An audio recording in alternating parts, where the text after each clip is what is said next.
What's up, guys? It's your man Donovan Sharpe. Shout out to you guys. I appreciate the support. All right, let's go ahead and get right to it here. So, yesterday, Magic Johnson went on to First Take on ESPN with Stephen A. Smith, Max Kellerman, Molly Karam, and he went on First Take to sort of clear the record, get the record straight.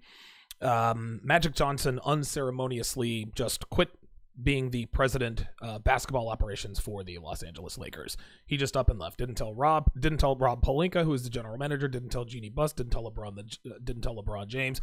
He just up and left. Well, he goes on First Take. He's like, listen, man, I could have handled things differently. I don't have any regrets. All right, fine, whatever. Listen, think what you want about Magic Johnson. It is what it is.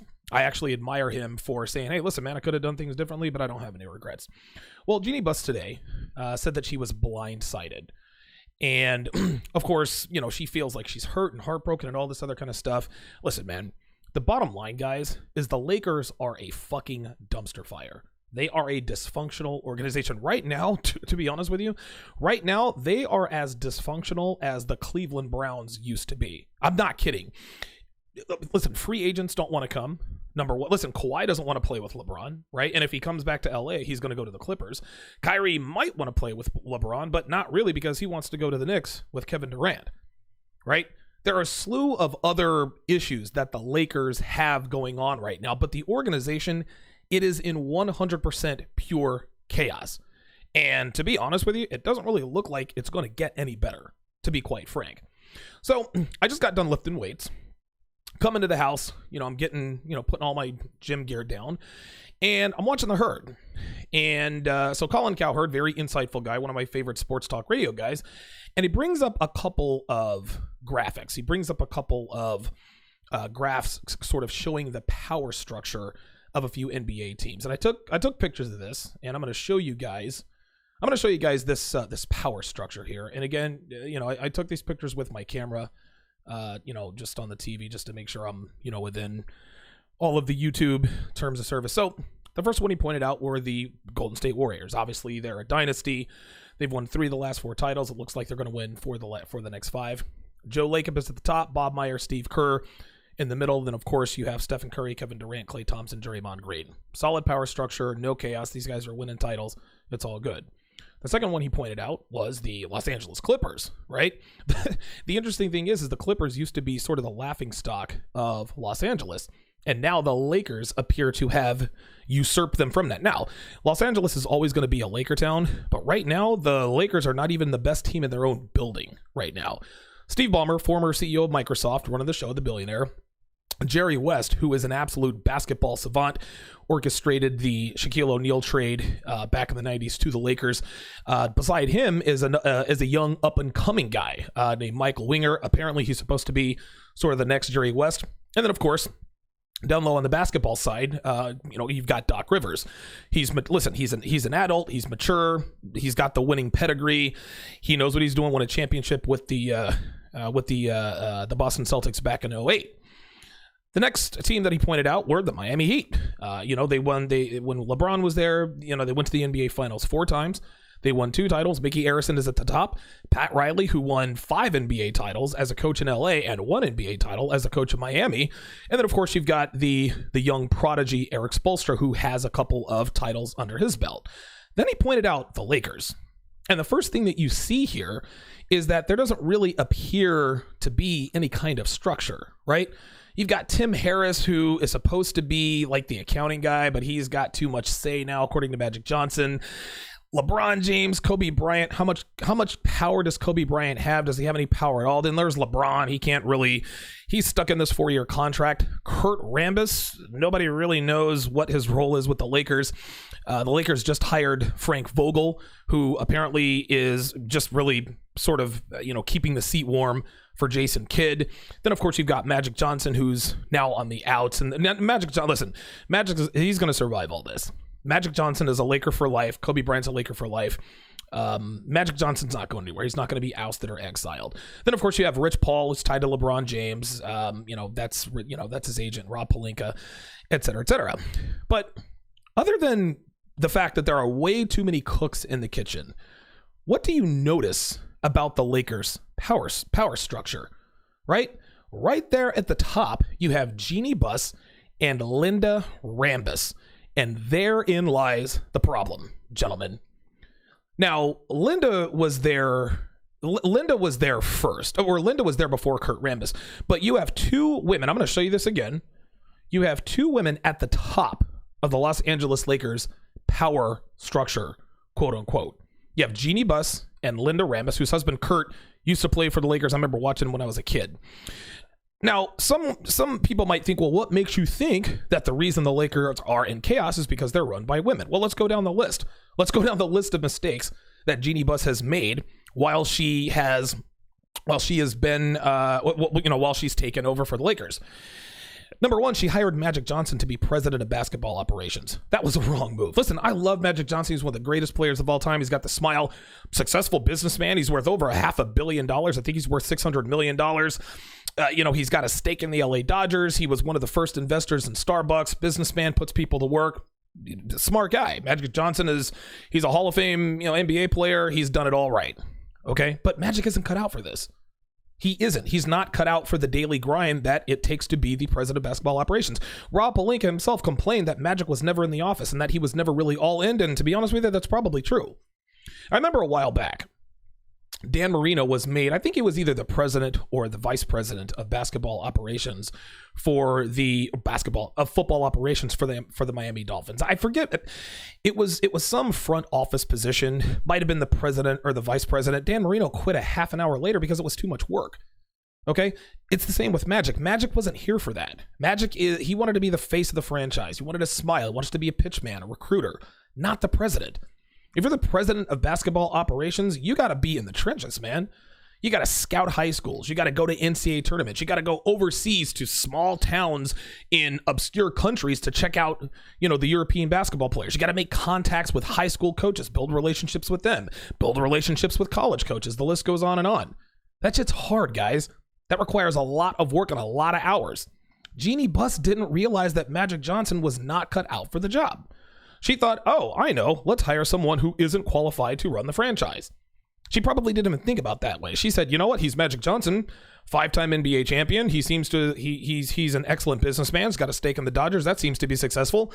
Surely that will transfer over to being president of basketball operations. He was dead wrong about that. Dead wrong. The second thing she did, her second mistake, she hired a former agent to be the general manager. Wait, what? So now you've got, and by the way, the general manager is Rob Pelinka, who was famously Kobe Bryant's agent. I think he's supposed to be Kobe Bryant's best friend, right?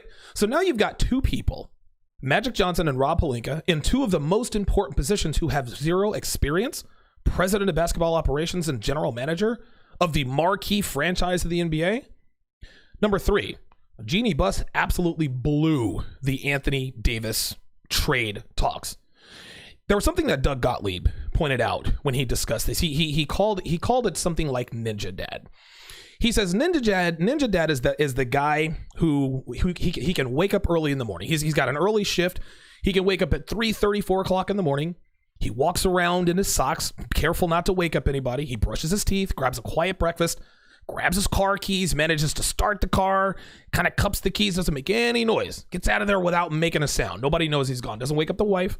Doesn't wake up the kids, doesn't wake up the dog, because if you wake up the dog, now the dog has to be walked, then everybody else wakes up. Ninja Dad is stealth. When everybody wakes up, he's gone and they never do it. Jeannie Buss allowed everyone to know about their desire for Anthony Davis. It was a bad move.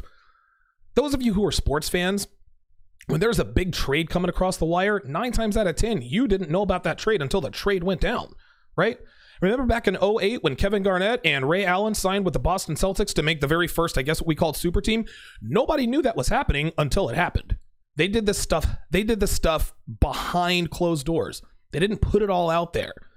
Jeannie Buss decided, you know what? I'm Jeannie Buss. We're the Los Angeles Lakers. We want Anthony Davis. The Pelicans literally sabotaged the deal. Now it's going to cost the Lakers a king's ransom to get Anthony Davis. And now the New Orleans Pelicans are probably far less likely to trade Anthony Davis now that they've got Zion Williamson coming in. Now, Zion, I guess, could be sort of the heir apparent to Anthony Davis, but he's not AD yet, right?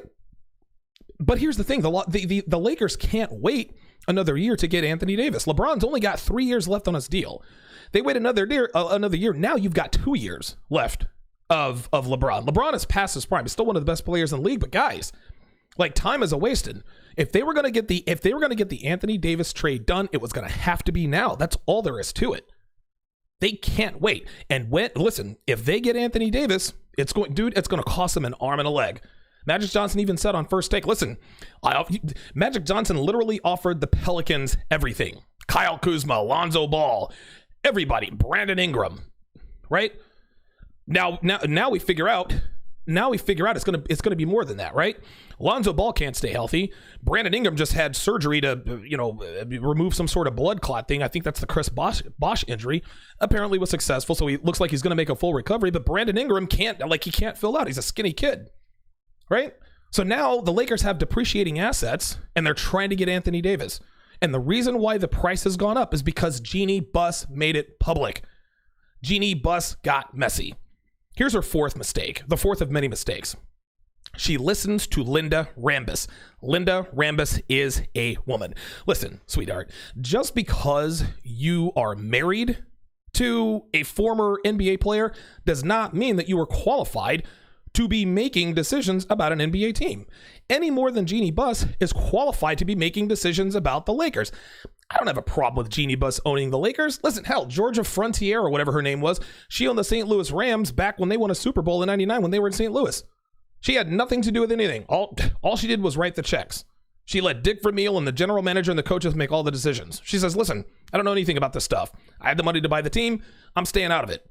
That's the way this works. Nope. Jeannie Buss thinks that, my dad was and listen, Dr. Jerry Buss, for my money, probably one of the 3 greatest owners in American professional team sports. He's 1 or 2, right? I'm going to put him up there with Jerry Jones. Listen, I'm an Eagles fan. My favorite owner in sports, Jerry Jones. Love that guy. But anyway, Jeannie Buss thinks that because she is related to Dr. Jerry Buss, the late great Dr. Jerry Buss, that she can make decisions like Dr. Jerry Buss. Well, my dad ran the Lakers. My dad owned the Lakers, so I'm going to be just as successful. Doesn't work that way, hun. And now there's chaos and drama. Magic Johnson's talking shit about Rob Pelinka. Pelinka's talking shit about Magic. Jeannie says she feels stabbed in the back. It's nothing but drama. Guys, you've got backstabbing. You got people quitting without telling anybody, walking away, rumors, talking shit, more drama, chaos, uncertainty. Is it any surprise that the Lakers are run by a woman? You see, guys, this is why women should not run professional sports organizations, and Jeannie Buss is proving why. You know, the funny thing is that Adam Silver recently said that we need more female coaches. We need more females in the NBA, right? Everyone, Becky Hammond's going to change the league. Becky Hammond is an assistant coach for Greg Popovich down there in San Antonio. Apparently, she's in line to be the first NBA head coach. Becky Hammond's going to change league. She's going to revolutionize. No, she won't. If women coach NBA teams, gentlemen, you're going to see exactly what we're seeing in LA. You're going to see a bunch of drama, a bunch of chaos, a bunch of dysfunction, and more drama, which, oh, by the way, is exactly what a day in the life of a typical female is like. Guys, be sure to sign up for my Patreon. You guys can get exclusive content as well. Also, make sure to sign up for my newsletter. That's donovansharpe.com/newsletter in case I get deplatformed. Thanks for watching, guys. We'll see you next time.